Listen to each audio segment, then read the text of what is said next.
Day 6 tayo guys, ayan o. So inumpisahan na naming baklasin yung mga lumang pawid dun sa lumang kubo, ayan. Kel, ingat ha. So ito yung mga pawid na pinagtanggalan. Ayan, tinanggal ko na rin yung yung sandalan dyan para pag magkakabit kami ng sawali, hindi na masikip. May space na kami ng konti.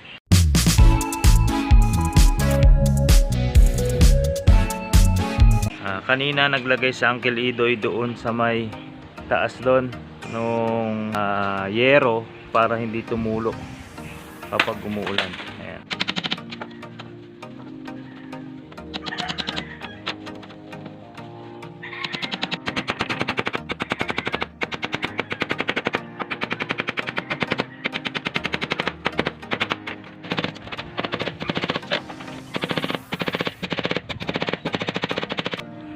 Okay guys, ganito ang ginawa ko dyan para mas madali ang paglalagay ng sahig dito sa kubo. Binarinahan ko muna lahat ng mga pamakuan, tapos nilagyan ko ng pako bawat butas. So ayan o, para si Uncle Idoy tuloy-tuloy na ang pagpupukpok ng pako. Ayan o, so may mga pako na ako nilagay dyan, so mas madali. Pahinga na kami ng Uncle at mag-alas 5 na. Bali ang natapos namin ngayong day 6, itong gitna pinadagdagan ko. Ano ba tawag dyan Uncle sa mga diretso na yan? Pinadagdagan ko ng salasa kasi yan yung magiging mapupuwersa yan kapag naayos na to, kaya sinigurado ko. And then doon nagumpisa na kami maglagay ng papag ng sahig at saka ito. Tapos ayun, nalagyan ko na rin yun ng kabila. So yun, yung dulo ron hindi ko pa rin natapos. Ay tinatamad ako wala sa timing. Kasi itong hinahawakan niya ni Uncle Idoy, nilagyan namin kanina ng sawali. Nahirapan kami dahil yung sawaling nabili ko maikli. So bitin daw sabi ng Uncle Idoy. So kung pipilitin naming pagkasyahin katulad nito sa kabila, masyado malaki yung butas nung sawali, so hindi rin maganda tingnan, kaya yun, natanggal na. Kapon hindi ako nakakuha ng video kasi sa sideline ako mag-drive. So ang gagawin namin ngayon, sabi ko sa kanya, biyakin na lahat ng kawayan na gagamitin sa sahig dito sa kubo. Dahil kahapon, bago ako umalis, binigyan ko na siya ng instruction. Ayan, kapaglagay na rin siya rito nung mga pang sahig sa kubo, tapos dun sa kabila. Mamaya bibila ako ng sawali at may sarado na yung part na yan para yung mga cabinet dun guys, may lipat ko na at maunti-unti ko na ulit itong lumang kubo na alisin dyan sa pwesto niya. So papabiyak ko na ito para malaman ko kung kukulangin ako sa kawayan para makabili kung kailangan dagdagan. Ayan. So ganun pa rin ang itsura ng kubo, wala pa rin nadagdag dito sa harap. Kasi doon kami gumawa kahapon sa doon pala gumawa sa Uncle Idoy kahapon sa loob. Ayan. So yung gitna na lang ang lalagyan ng kawayan ngayon. Pako mo muna yung kilo sa ilalim doon. Doon yung sa kabila. Okay guys, ayan, nakapagkabit na kami ni Uncle Idoy ng sawali dito sa harap. Pwede ko na ilipat yung mga parador. Ayan no. Ayan, dahil nasarado na namin ito, pwede ko na ilipat mamaya yung mga gamit. Ayan guys, inumpisahan ko ng bakbakin yung lumang kubo. Ayan o, so wala na siyang bubong. Nalipat ko na rin yung mga cabinet na nandyan. Ito na siya. Ayan, yan talaga ang pwesto nyan dyan. And then mamaya, kasi break time ngayon, papalagyan ko na yan ng kawayan. So ayun na, naka-ready na. Yun mga yon, naka-ready na, nalinis na ni Uncle. And then ilalagay niya na yan dyan. Ako naman, yun, siguro hanggang mamaya tanggal na tong mga pawid na ito. Baka bukas goodbye na yung lumang kubo. Ayan. Pero yung mga kahoy, pako at yung mga pwede pang gamitin dyan, syempre kukunin natin, sayang din naman.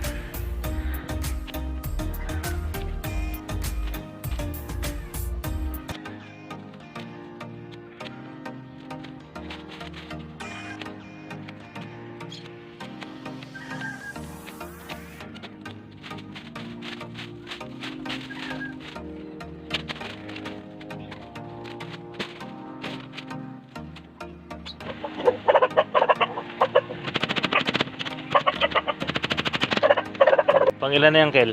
Pangatlo? Pangatlong kabit. Putulin mo na lang yan, Kel, pag ano, langanin yung ano, sa may lugarin natin. Ayan. So yun guys, pangatlong kawayan na ito after lunch. Ito na yung lumang kubo namin guys, oh. Wala nang bubong. Ayan. Nakita ni Gabi, sabi ni Gabi, I'm so sad.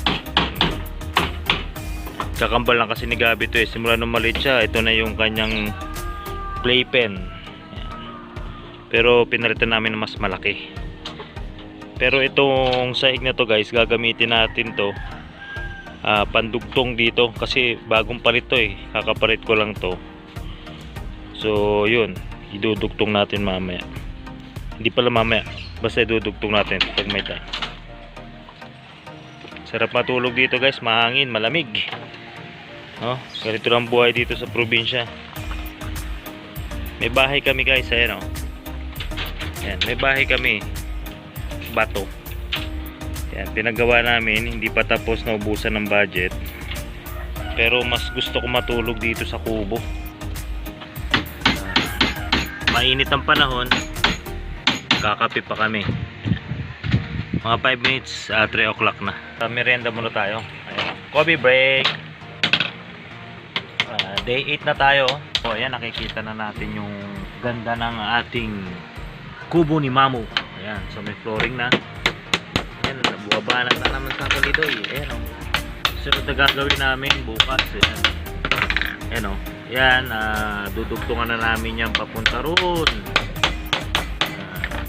Hinahanap na ang kalidoy yung pagkasunod-sunod ng kawayan para daw maganda yung pagkalatag. So hindi basta-basta lagay lang ng lagay.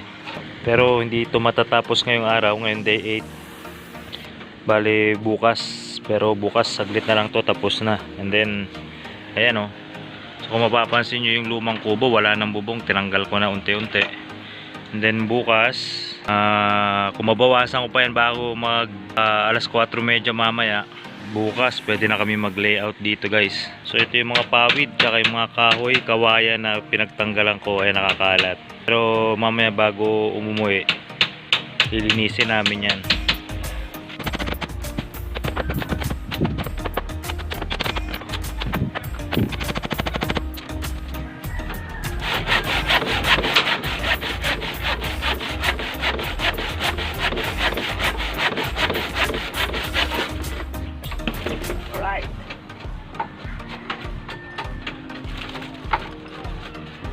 So magliligpit muna kami ng kalidoy at mag-time out na kami.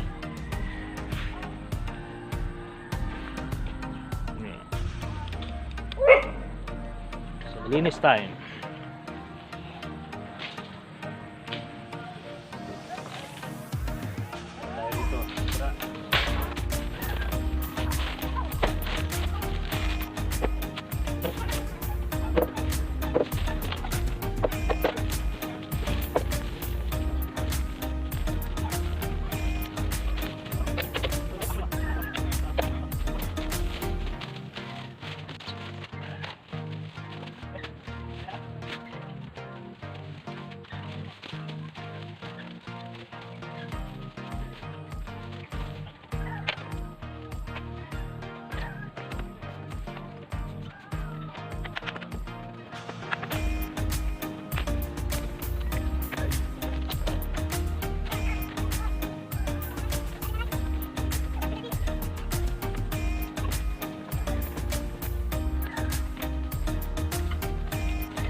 Day 8 tayo guys. Ito na ang nangyari. Bale, ayun, wala na yung lumang kubo. At yan, naglilinis na kami dahil malapit na ang time out. Ayan, so natapos na naman isang araw guys. Okay guys, day 9 na tayo guys. Bali yung kubo, ayan o, napaklas ko na lahat halos. Ito na lang yung pinaka flooring ng kubo na luma ang aalisin ko, so hindi ko kaya. Kaya hintayin ko sa Uncle Idoy na maalis yan, and then yan, lalagyan na namin yan ng partition, tsaka idudugtong na namin itong pinakasahig ng papag na to, idudugtong ko yan dyan para mas humaba siya. Sayang pa naman, no? Pwede pa naman siya, bago pa naman yung paglagay ko rito nung kawayan.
Alright, direta tayo guys.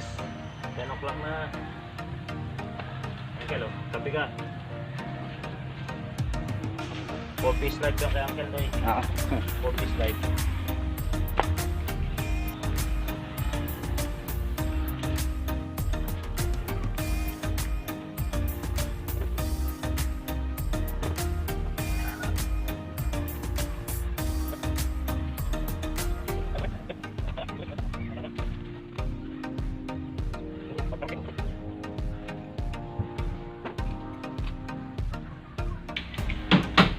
Kulangin pa kaya yung coco lumber ko?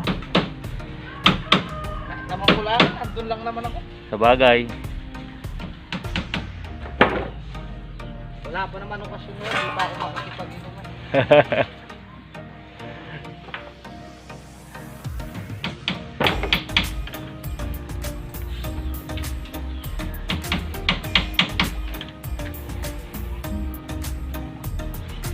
So yan na, nilalagyan na ng pambubong ng kalido yung kabilang side ng kubo.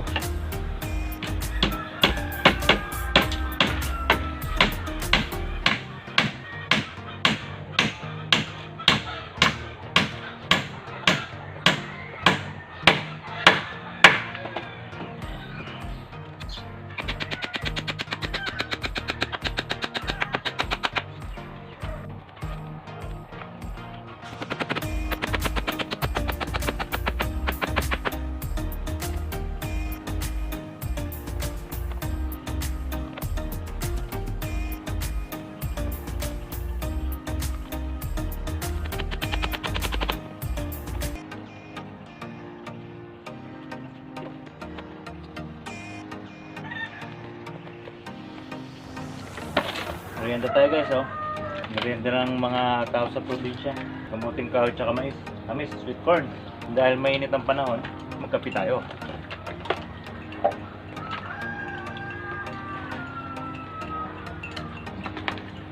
Break time muna guys.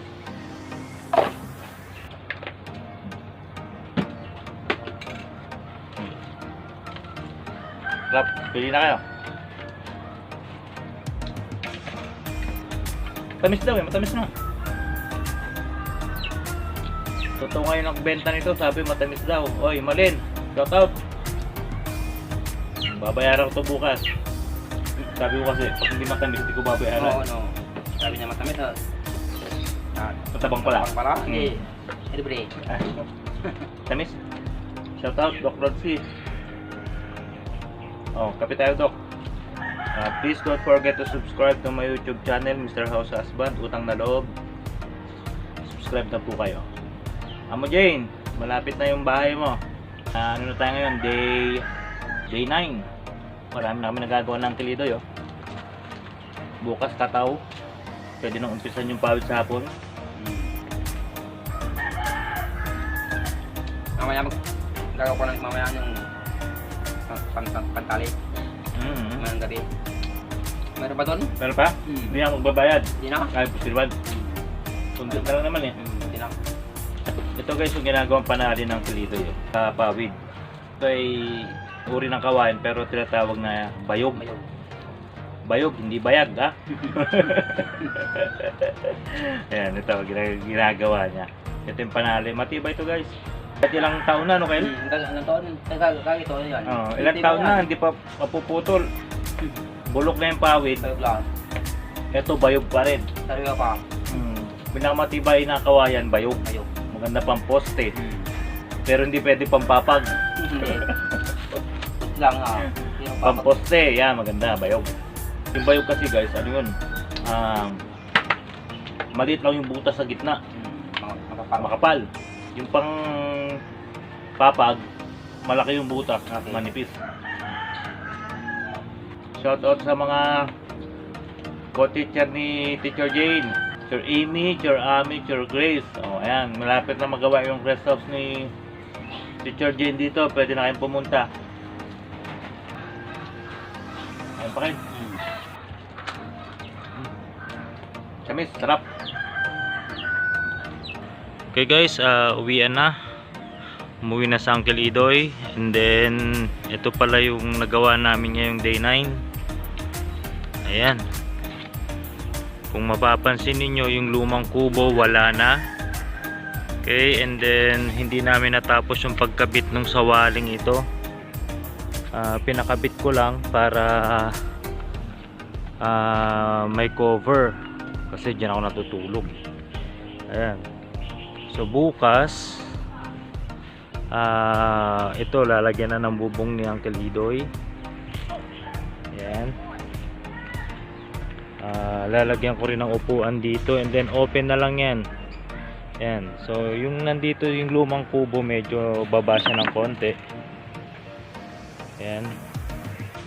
Okay na rin. Tapos na rin yung pag flooring dito sa